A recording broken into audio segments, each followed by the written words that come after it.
Pagi, salam buat kita semua. Puji Tuhan, Indonesia dan dunia sekarang sedang lagi memanas. Belum lagi kita mengalami dampak perang antara Rusia dengan Ukraina.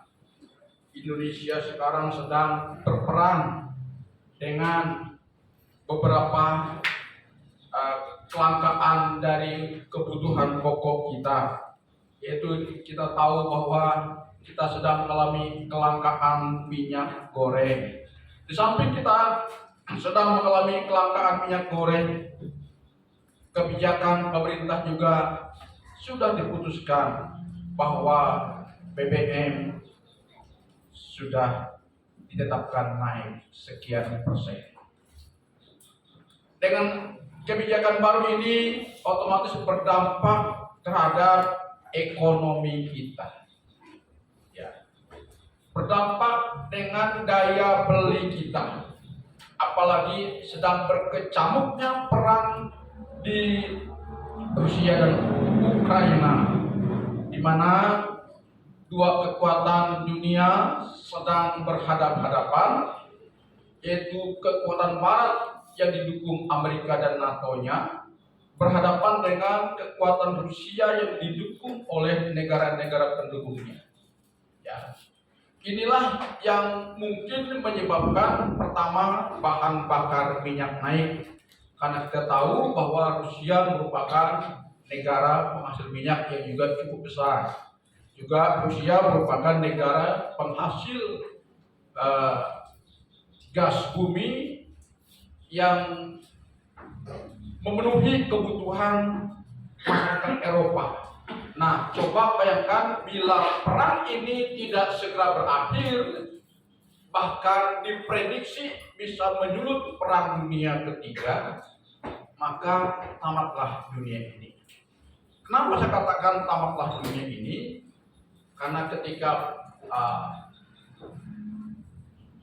perang ini terjadi, Rusia akan menggunakan senjata nuklirnya, Amerika akan menggunakan senjata nuklirnya, NATO akan menggunakan senjata nuklirnya, maka dipastikan tidak ada yang menang, semuanya kalah.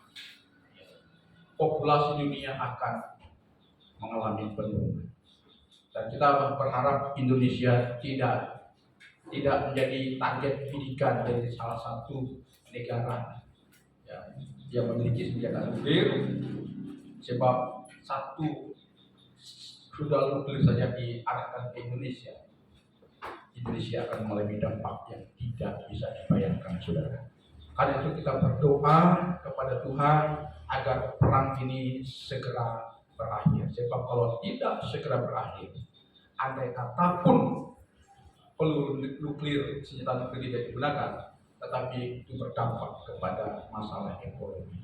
Karena dunia sedang ada dalam ketergantungan satu dengan yang lain. Ya, karena itu kita berharap dunia bisa aman dan damai, dan Indonesia, jika dunia damai, Indonesia diprediksi akan menjadi negara superpower di kawasan Asia. Kenapa? Karena Indonesia merupakan negara yang memiliki sumber daya alam yang tidak ada duanya di dunia ini. Ya, kita bersyukur menjadi bangsa Indonesia, ya, karena kita adalah bangsa yang nyaman. Katakan amin. Haleluya. Nah, kita tidak terlalu lama berbicara masalah itu. Hari ini saya berbicara tentang satu nas Alkitab buat kita yang saya sudah siapkan di dalam Roma pasal yang pertama. Roma pasal 1, kita baca saudara ayat 16 sampai dengan ayat 17. 2 ayat saja kita baca. Dengan judul berikut, yaitu Injil adalah kekuatan Allah, kekuatan Elohim.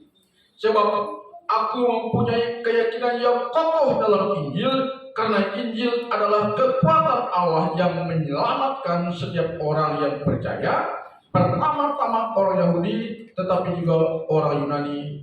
Sebab di dalamnya nyata kebenaran Allah, yang bertolak dari iman dan memimpin kepada iman, sebab ada tertulis orang benar akan hidup oleh iman.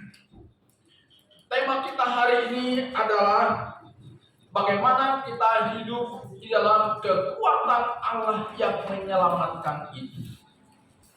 Ini tema kita hari ini, ya.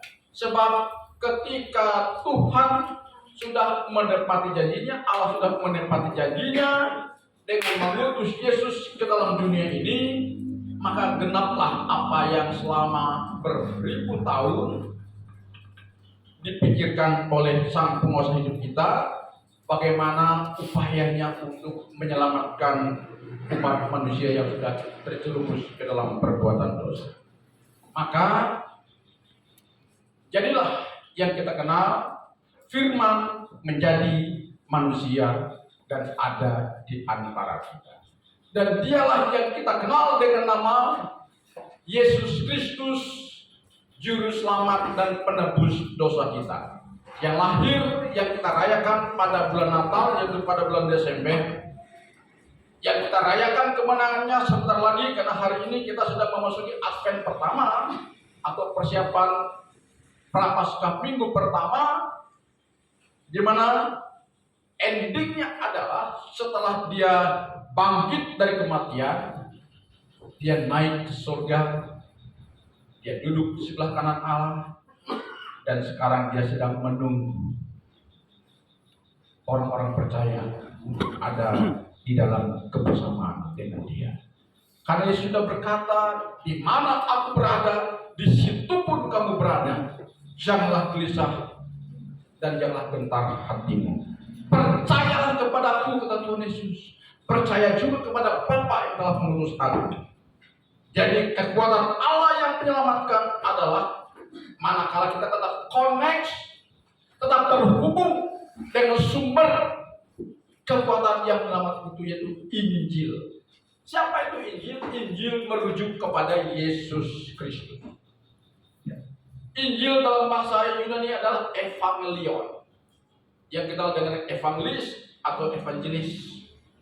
Jadi kuasa Allah yang menyelamatkan bagi setiap orang yang percaya ada di dalam oknum yang bernama Yesus Kristus. Ya, karena dikatakan dalam ayat ini tadi, Paulus sendiri mengatakan bahwa aku mempunyai keyakinan yang kokoh dalam Injil, karena Injil adalah kekuatan Allah.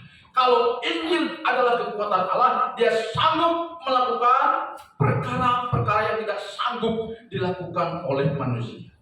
Jadi kekuatan Allah itu adalah kekuatan yang supranatural, bukan kekuatan natural. Apa itu natural atau kekuatan biasa?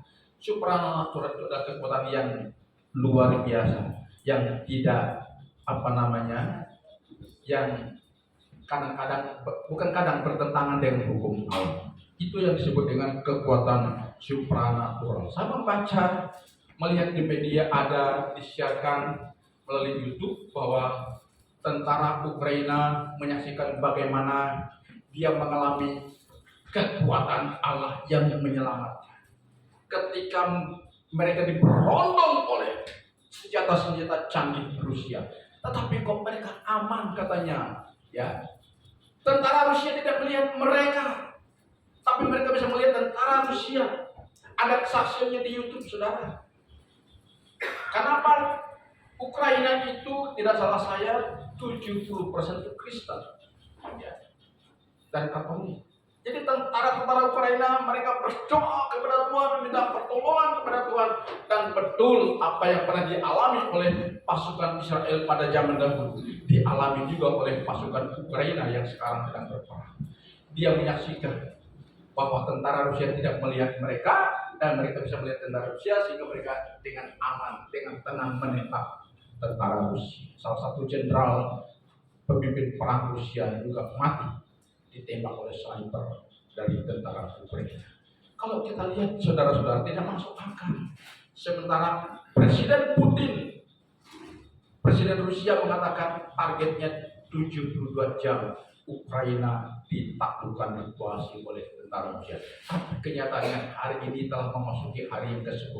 Tidak juga mereka bisa menaklukkan Ukraina yang tergolong kecil dan dengan persenjataan yang sangat jauh kalah dengan senjata yang dimiliki oleh Rusia. Kenapa itu bisa terjadi? Campur tangan Tuhan, saudara-saudara. Mereka sudah mengalami yang namanya kekuatan Allah yang menyelamatkan.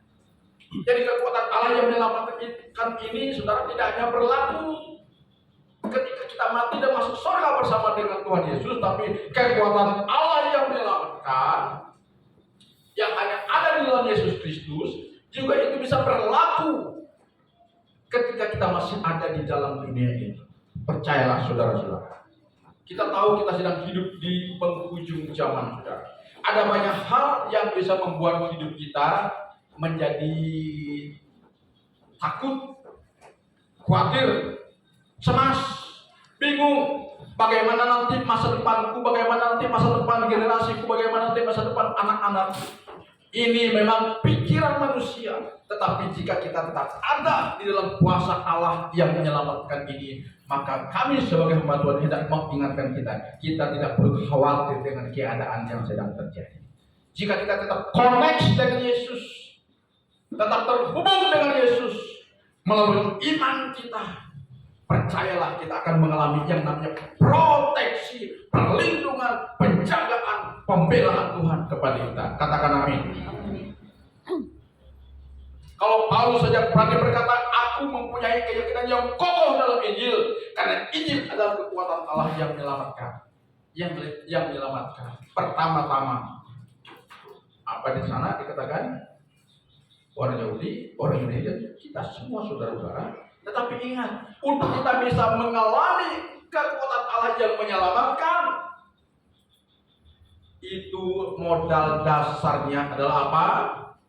Dalam ayat yang ke-17. Ya. Apa di sana? Sebab di dalamnya nyata kebenaran Allah yang bertolak dari iman dan memimpin kepada iman, sebab ada tertulis orang benar akan hidup oleh iman. Ini terus saya ingatkan kepada kita hari-hari ini. Dari bulan Januari, Februari dan memasuki awal Maret di minggu pertama ini, kita benar-benar harus memiliki keimanan yang murni, harus terkoneksi dengan Sang pemilik hidup kita atau Injil yaitu Yesus Kristus. Jangan sampai kita putus hubungan dengan Yesus. Coba saudara, satu hari saja andai kata kita tidak memiliki paket, saudara, paket internet, mungkin kita sudah galau, ya, tidak punya paket lagi nih. Kita akan berusaha membeli paket walaupun 1 GB, 2 GB, supaya bisa terkoneksi dengan teman-teman kita yang lain. Jadi bayangkan saudara, kalau kita tidak terkoneksi dengan teman-teman kita yang lain, dengan sahabat-sahabat yang lain melalui dunia maya, sepertinya hidup ini ada rasa kehampaan, ada rasa kekosongan. Nah, bayangkan kalau kita tidak terkoneksi, tidak terhubung dengan Sang pemilik hidup kita, karena Dia adalah sumber kekuatan yang menyelamatkan. Dapat dibayangkan bagaimana nasib hidup kita kelak di kemudian hari. Untuk bisa kita tetap terhubung kepada Sang pemilik hidup yaitu Yesus Kristus yang kita sebut dengan Injil. Karena itu adalah kekuatan Allah yang menyelamatkan, maka kita harus memiliki iman. Sebab dikatakan, ya, orang benar akan hidup oleh iman. Katakan. Jangan pernah iman kita pudar dalam mempercayai Yesus. Jangan pernah iman kita pudar sehingga pudar juga semangat ibadah kita.